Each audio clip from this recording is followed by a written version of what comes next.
Welcome to the Not Old Better Show. I'm your host, Paul Vogelzang. Happy holidays to everyone, and today's show is in the holiday theme. I really think you're going to enjoy this. Charles Dickens is well known for A Christmas Carol, especially this time of year, but also for his gripping plots, vivid characters, and penetrating social commentary. The prolific author of Oliver Twist, David Copperfield, Great Expectations, A Tale of Two Cities, as well as A Christmas Carol, enjoyed unprecedented popularity during his lifetime and remains one of the world's most beloved storytellers. Today we are with actor Scott Sedar, who will later in the show be reading a special Dickens selection chosen by he and author Daniel Stashower, who's also with us. Daniel Stashower is an award-winning author and has researched Dickens, digging deeply into Charles Dickens' life and legacy. It's a tremendously interesting life as well as career.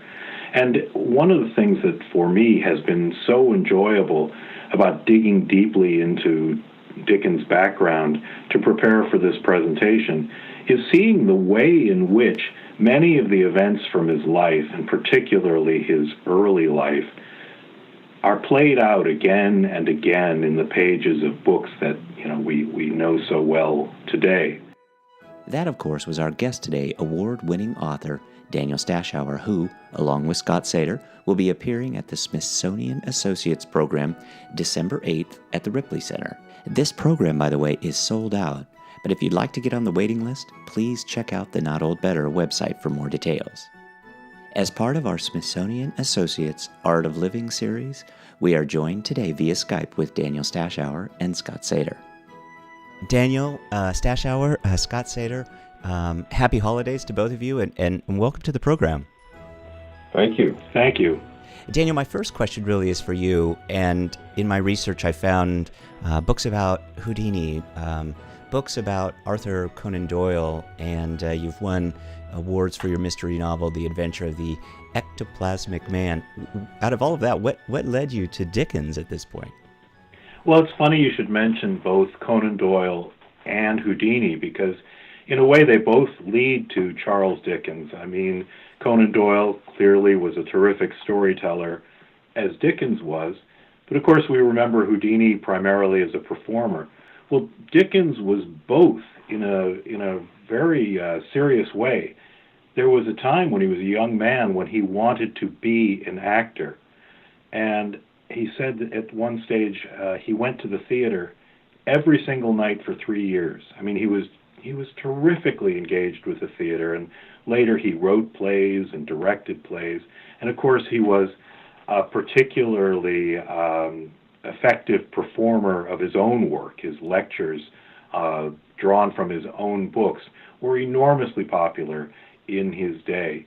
And you can see it in his work. And for me, the idea of this writer, who's obviously a towering figure in literature, who also has an actor's sense, an actor's sensibility, was enormously appealing. We're joined by Scott Sedar. Scott's going to do a little bit of the reading, but Daniel, I have another question for you about Dickens. Tell us a little bit about the man, the career, maybe some of the ups and downs that he experienced, because I think that's a story that is worth hearing about. It's a tremendously interesting life as well as career. And one of the things that for me has been so enjoyable about digging deeply into Dickens' background to prepare for this presentation is seeing the way in which many of the events from his life, and particularly his early life, are played out again and again in the pages of books that we know so well today. There's one in particular. Dickens had had a fairly happy childhood up to about the age of 12. And when he was 12 years old, his father, who worked as a clerk for the Navy, and they traveled around quite a bit, his father's expenses got away from him. He fell into debt, and he was taken to the Marshalsea debtors' prison in London.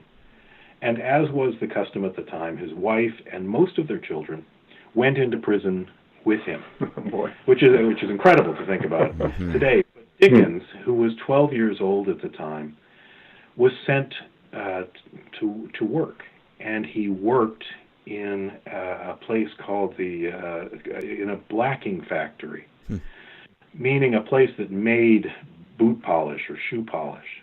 And he spent long, grueling days pasting labels onto pots of boot blacking.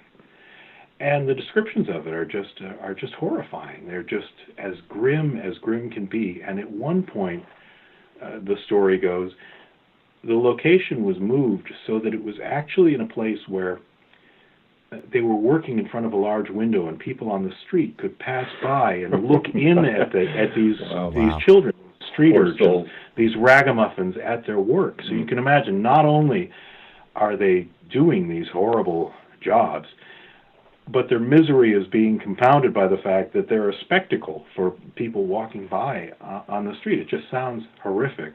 Well, of course, as he became a celebrated writer, again and again, he drew attention to the misery of people of all kinds, but particularly children, under these impoverished conditions. And you see it in David Copperfield, you see it in Oliver Twist, you see again and again children going through the kinds of hardships that he himself endured.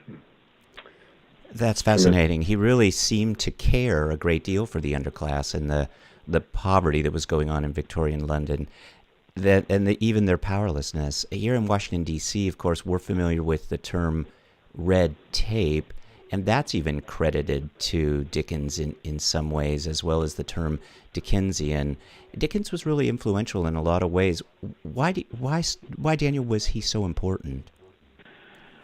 Well, I think you put your finger right on it with the business about red tape, which is something you see in Bleak House and in other novels. He not only was an incredibly popular storyteller, he also, by virtue of drawing attention to some of the social issues that he saw as important, he was a prominent social reformer.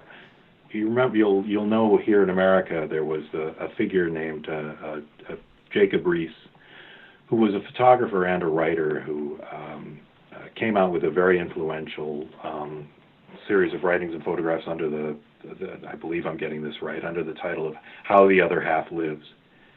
And for the first time, people were seeing and reading about these conditions of utter poverty here in the United States. Well, Dickens had already been doing that in the United Kingdom. Through his work and through dramatizing it, he was drawing attention to the hardships and conditions of Britain's poor and underserved, and in particular, because he was making these tremendously effective fictions out of it, he was doing it in a way that engaged the sympathies of people who were in a position to do something about it. Fascinating time. Very fascinating time. We, of course, are with Daniel Stashower and Scott Sedar. Daniel and Scott are so kind to join us today. They will be at the Ripley Center with Smithsonian Associates program presenting on December 8th, the Dickens Without the Humbug program. It is sold out. You can't get on a waiting list. We'll put that waiting list phone number into our show notes today. But Scott Sedar, thank you so much for joining us as well. Happy to be here.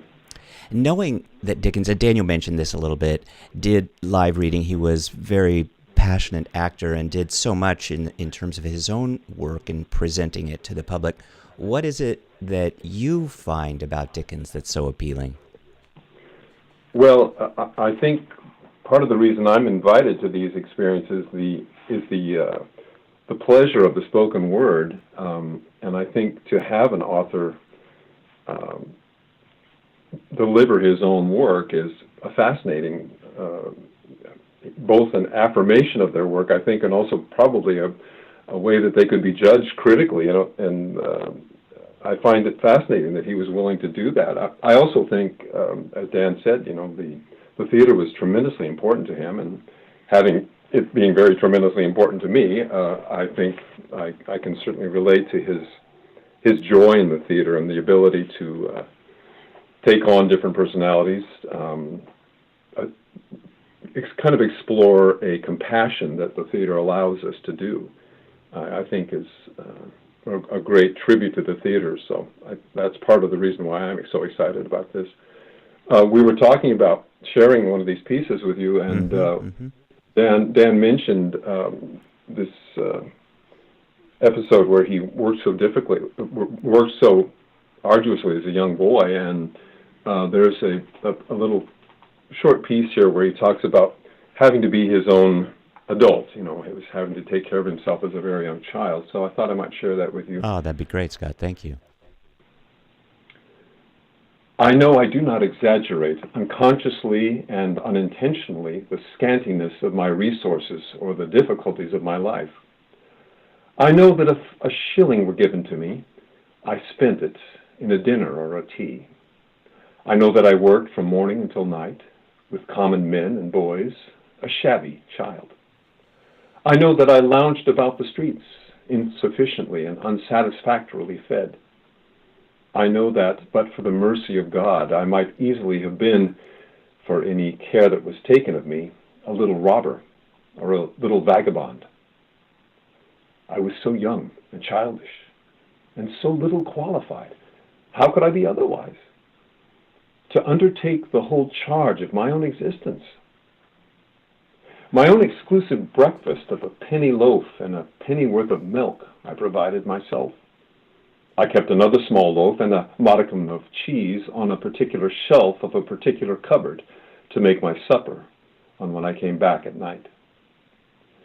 This made a hole in the 6 or 7 shillings, I know well.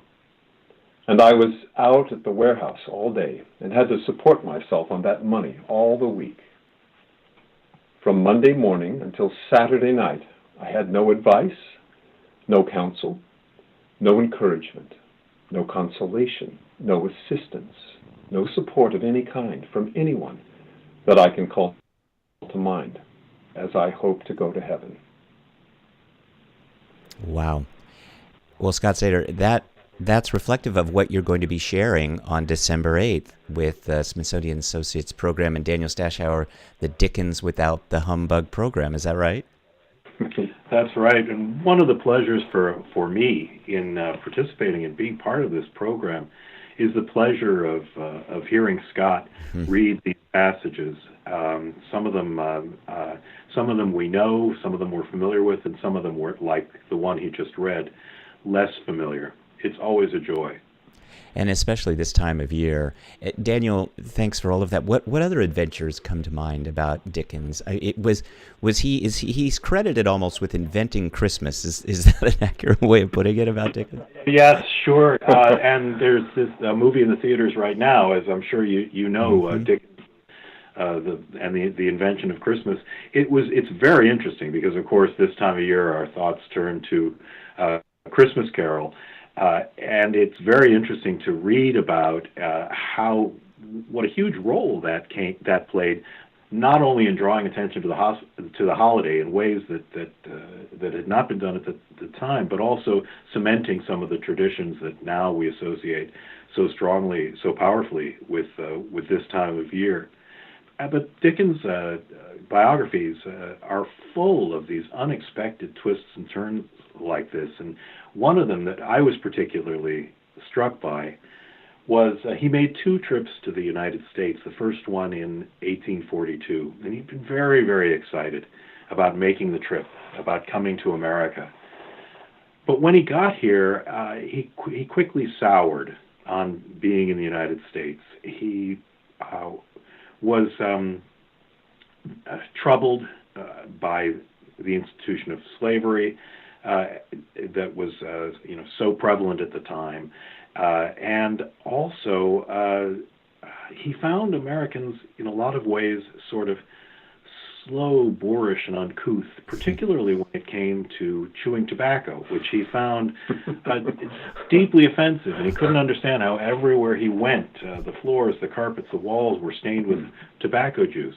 But there was one bright spot, and he was in Philadelphia, and a young writer wrote to him and asked for an interview. And Dickens was impressed and granted the interview, and in fact spoke to this writer twice. They met up in Philadelphia twice, and the writer was Edgar Allan Poe. And I love to think of the idea of Dickens and Edgar Allan Poe sitting down together and sort of talking shop. And there's one element of it that really jumps out at me. Poe was very well known at the time as a literary critic, and he had some very, very good things to say about the Dickens novel Barnaby Rudge. Interestingly, that novel featured a talking raven. And Poe, as you can imagine, kind of fixed on that detail.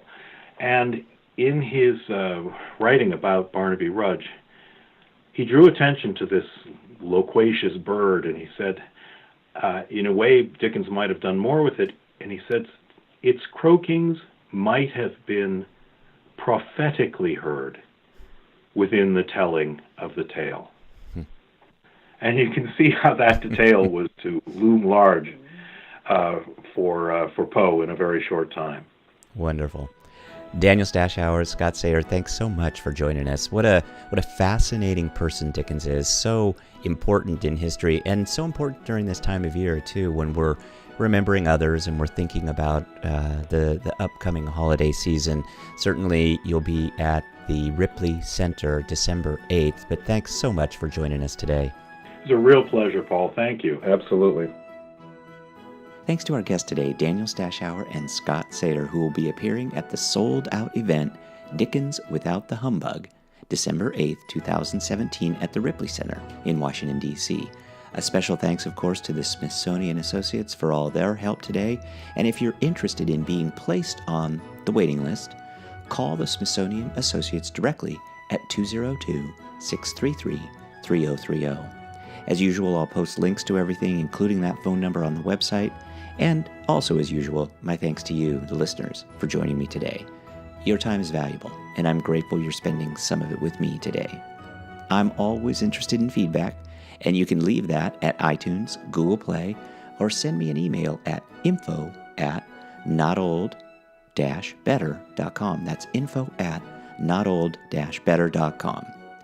Stay tuned for our next show, another great one as we talk about better, the Not Old Better Show. Thanks to all, and happy holidays.